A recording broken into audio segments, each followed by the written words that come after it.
Welcome to a special post-Brexit interview brought to you by Tumblr House. I'm Vincent Franchini. This is the esteemed author and historian Charles Coulomb.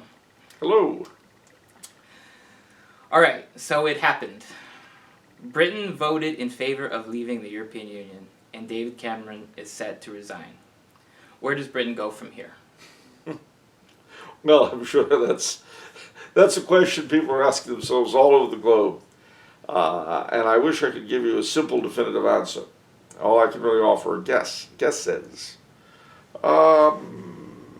First and foremost, we have to remember a few things. One is that it was a fairly small victory, 2%. I made the observation online, I think, that had the proportions been reversed, everyone would be saying, oh, well, it's the law of the land, Britain is in the EU to stay, blah, blah, blah, blah, blah. But because Brexit was not popular amongst the ruling class in England or America or Canada or anywhere else, really, there will probably be a lot of attempts to chip away at its legitimacy. Well, it's only 2% of the population, that sort of thing. This is magnified by the fact that Scotland and Northern Ireland, as well as Gibraltar, went for remaining in the European Union. And now, a mere 2 years, a year and a half, however long it's been, since the Scottish referendum, the current head of the Scots government is calling for a new referendum. Now, there are a couple of things that are important to remember. One of them is that the earliest that Britain can physically, actually, truly, really leave the EU is 2 years hence. I don't know, but my suspicion is that they will tell the First Minister of Scotland, that is they being the British government, that she says, well, there's got to be a referendum because there's been a change in the nature of the system. Well, that change hasn't happened yet, and it's not going to happen for 2 years.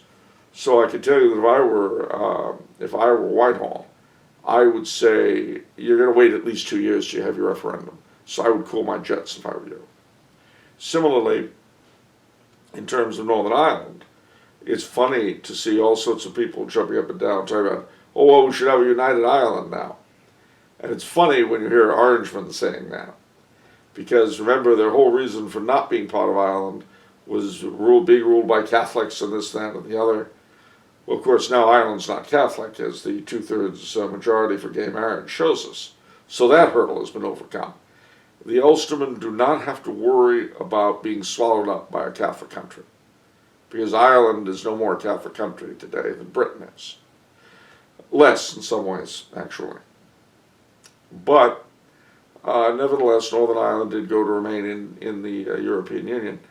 All of that having been said, however, Britain still remains the second or third largest economy in Europe. That's not going to go away. They may take a bit of a beating.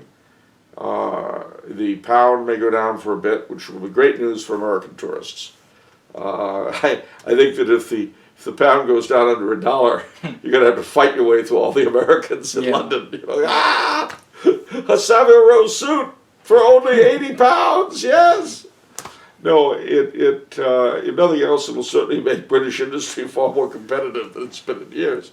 But that, I think, the immediate economic excitement will pass. What I think may happen is that they may attempt for the European side, to apply the screws to Britain, one way or the other, in hopes of, before the 2 years are over, perhaps forcing another referendum where they'll get the right response. You see, that's the way modern government works. You throw referenda at your subjects until eventually they vote the way they're supposed to. And then when they've done that, it's the law of the land, it's sacred. Kind of like divorce in Ireland, as I mentioned the last time. It is the way they do things. Now, if Britain is able to withdraw from the EU successfully, there are a lot of imponderables. One is Ireland. because quite apart from everything else, Britain is, I believe, Ireland's largest trading partner. When Irishmen, and this is independent of the EU, when Irishmen go to Great Britain and Northern Ireland, they're immediately or almost immediately eligible to vote and get the dole, get welfare. And in fact, that has been a major source of income in Ireland in hard times, has been relatives in England sending dole money over. So I would almost wonder if Britain makes a success of being outside the EU, I wonder if Ireland might not follow. It's not something I care to make a prediction about. But you see, right now there's beginning to be something of a call in Ireland for a return to the Commonwealth. Not with the Queen as head of state, but a Republican Commonwealth like India or South Africa. And I could well see that happening, especially if this action of Britain's ends up resulting in a reactivated Commonwealth, in closer economic, political, even military ties with Canada, Australia, and New Zealand. It's interesting that Mr. Trudeau, the Prime Minister of Canada, who's never at a loss for non sequiturs, he is very worried that if Brexit should occur, what the future of feminism would be like in Great Britain. So it's good to know that, as usual, he's got his finger on the pulse of something somewhere. Yeah. He's quite an interesting man. But the truth is, though, that I think, in all likelihood, if Britain makes a go of it alone, she will be in a position to be much closer to those countries. And the Prime Minister of New Zealand, Prime Minister of Australia both said that they would have to renegotiate new trade deals with Britain. And they were actually looking forward to doing it one-on-one. Of course, they also deal with the European Union as a whole, so they'll definitely want to deal with them. Mr. Obama gave a very interesting double-barreled message in response. One was that Britain would have to go to the back of the line as far as negotiating trade. That's the way we'll punish them. Because remember, the voice of the people is important until it goes the wrong way. And when it goes the wrong way, then you have to punish the people until they do as they're supposed to. Very important in modern governance. Yeah. Anyway, I digress. But at the same time, he says that our relationship with Britain will remain indispensable. And the British can take comfort in the fact that our president is as incomprehensible with regard to them as he is with regard to anything here. And that's a good thing, I think. Anyway, all in all, I suspect that for the next 2 years, nothing too terribly dramatic is going to happen. But I could be wrong, because there are several wild cards here that we haven't touched on. The one is the example that Britain leaving will give the rest of Europe. Remember that there are strong Eurosceptic elements in each of these countries in the European Union. And again, if I may, I certainly have nothing against the original idea of the European Union. Its original founders were men like Schumann in France, Adenauer in Germany, de Gasperi in Italy, and of course the great and glorious Otto von Habsburg. But their vision of Europe was a Europe in touch with its Catholic past, with its great heritage. A Europe of subsidiarity, where the bottom would not be strangled by the top. That is not what the European Union has become. That's a very important thing to bear in mind. The other thing I find interesting is that on the social front, whereas in this country, when the elites want to smash a new social change over the heads of their subjects, they do it through the court system. In Europe, it's done through the EU, which supersedes national legislatures and so on. There are exceptions. France with François Hollande and mariage pour tout, when he pushed in gay marriage. But by and large, that's how they do it. It'll be interesting to see how Britain goes without the European Court of Rights sitting over its head. So, I don't know. I can't tell you for sure how everything's going to go, but it's certainly going to be an interesting ride. Okay. Well, you said nothing is going to happen, or not too much is going to happen in the next 2 years, but for now the financial markets seem to think that this was a terrible move by Britain to leave. The British pound, as you sort of alluded to, it crashed today, reaching a 30-year low against the dollar. Globally, all of the markets were down. The Japanese stock market dropped 8%, triggering a fail-safe. They had to temporarily suspend trading to make sure it wasn't a bigger crash. Was Britain's decision good or bad for the economy, as well as the global economy?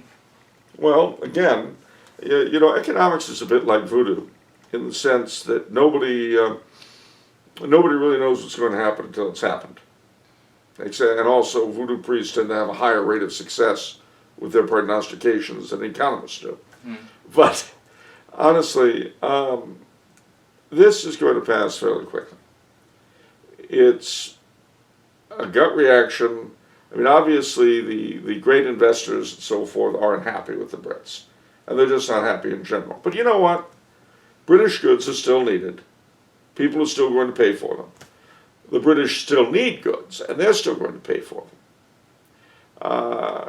Right now, everyone's running around like Chicken Little. But they'll calm down. See, here's the thing. The establishment did not expect this. Even the supporters of Brexit did not expect it. The head of the UKIP party at the beginning of the voting said that he figured they were going to lose by, this much. Well, they won. Mm-hmm. And Farage, of course, is very happy. He's the head of the UKIPs. But this was not expected. And you find, my memory goes back to Proposition 19 in California, all those many years ago back in the 70s, which was supposed to lose, and it didn't. When the elites don't get what they want at the ballot box and their subjects, they tend to get really upset. And their hands flail and their lips purse, and the markets go up and the markets go down, and there's this and that. But it doesn't really mean much. Now, if we're still here in a month or 2 months, that's another story. But for the moment, and I'm no economist, I'm not a voodoo priest either, and as I say, they're very similar. I would be very surprised if things are still as volatile a month from now. They'll figure out that there's still money to be yanked out of populations, still products of all kinds to be pushed on them. Things will even out. Okay. You alluded to other countries following in Britain's footsteps. Today, Nigel Farage, leader of the UK Independence Party, said, quote, "The EU is failing. The EU is dying. I hope we knock the first brick out of the wall." And today, Italy, France, Denmark, and Holland all called for referendums on their EU membership. Is this the beginning of the end for the European Union? Well, let's step back a second. Remember that there are two different elements here. One is the economic, to which we've already alluded on. There's also the political, and while they're aligned, they're not the same. What has EU membership come to mean in the past year? Amongst other things, it has come to mean being forced to accept migrants from the Near East, some of whom may well be terrorists. It has meant rapes in Cologne on New Year's that the police were ordered by the responsible minister to try to cover up. I mean, that's the face of the EU that is most hitting people on the local level. But even that, as in America, there is, more than I think than any other time in my lifetime, a realization on the part of the governed that those who do the governing are totally unlike them and totally separated from them. That would not be so bad if we did not live in a system that pretends to be democratic. You know, if you live in an authoritarian system where you're the ruler and you say, guess what, I'm in charge, and we'll do as I say, and if you don't like it, well, pop goes the weasel. Well, okay, we may plot to overthrow you, may even succeed one day, we get very, very upset, but there's no illusion there. It's not like we're going to be seriously disappointed that our views don't really count for anything with you. And of course, contrariwise, you know that if you want to stay employed and not dead or on your way out of the country, you've got to somehow keep our manner of living semi-livable. In the system that is developed in the West, the elites pretend to govern at the will of the people, and the people pretend to be equal to their masters. But the problem is that's a fantasy. People believe in it, but it's a fantasy. And what often happens, and I'm sure you're aware of this, is that when people become aware of it, they were brought up on this myth, they immediately start shrieking, getting upset, and sure there's an evil conspiracy of one-worlders or lizard people or Freemasons and Illuminati or whatever it may be, who have taken away their power. They haven't taken it away. You always have the rulers and the ruled, and the majority are ruled, and the minority rule. That's the way it is in every society, always been that way. But when a modern, raised on the democratic myth, discovers this, it gets him really overwrought, really upset. And this is what's happening. As the common man realizes his true standing in the eyes of his masters, he gets pissed off, really pissed off. And fortunately or otherwise, he does have means of expressing himself short of revolution,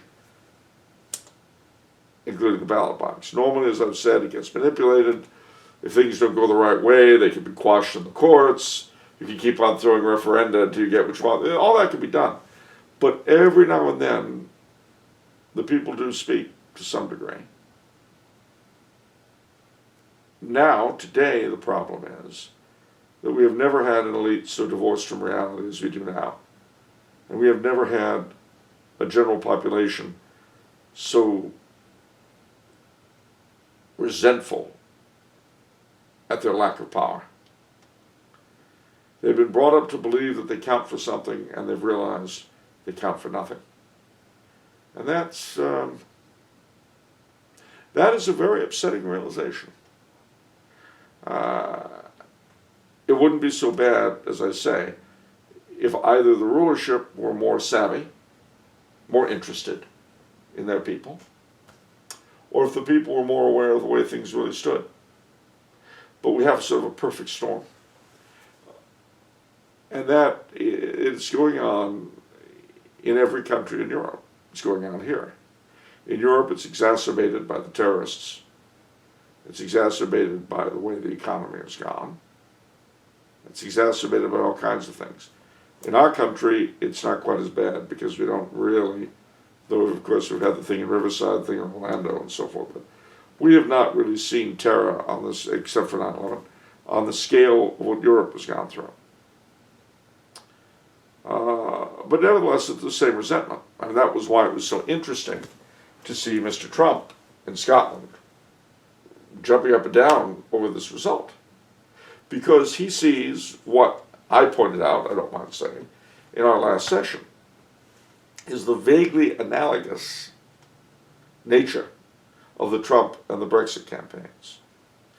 And when I say this, understand, I don't mean to say either that both attract a coalition of evil racists who, haters and bigots, or biggers and hate-its, or whatever they are, the bad guys, or contrariwise, that they're all freedom-loving seekers of truth and wisdom. That's not my point. Right. But they are analogous in the sense that they both appeal to the same resentment on the part of the ruled against their rulers. Now, whether or not Brexit is going to do anything to really relieve that stress and strain, I don't know. I would hope that the people who take office in the wake of it are a little more attuned. I would hope that in Europe it would cause the European rulership to take a second look at what really concerns the people they govern. How can you be so moronically blind not to see that there's a problem with your rape rate, I can say this word, rape rate, going up dramatically? What kind of an idiot doesn't quite get that people aren't going to, oh, well, of course someone lives in a gated compound and has bodyguards. You're right. He may not notice, or she if she's Frau Merkel. But that is what has to be addressed. If this, I hate the phrase, but if this acts as a wake-up call to the people who matter in Europe, it'll be a good thing. If they try not to punish Britain, but to work with them, that may be a very good thing indeed. And of course the other thing is that the pound is going to be a lot more competitive for the next week or two. Right. So you never know, British industry may really surprise us. So there you are. Okay. That's it for this episode. If you enjoy listening to Charles, please remember to subscribe to the Tumblr House channel on YouTube. Thank you for watching. Take care.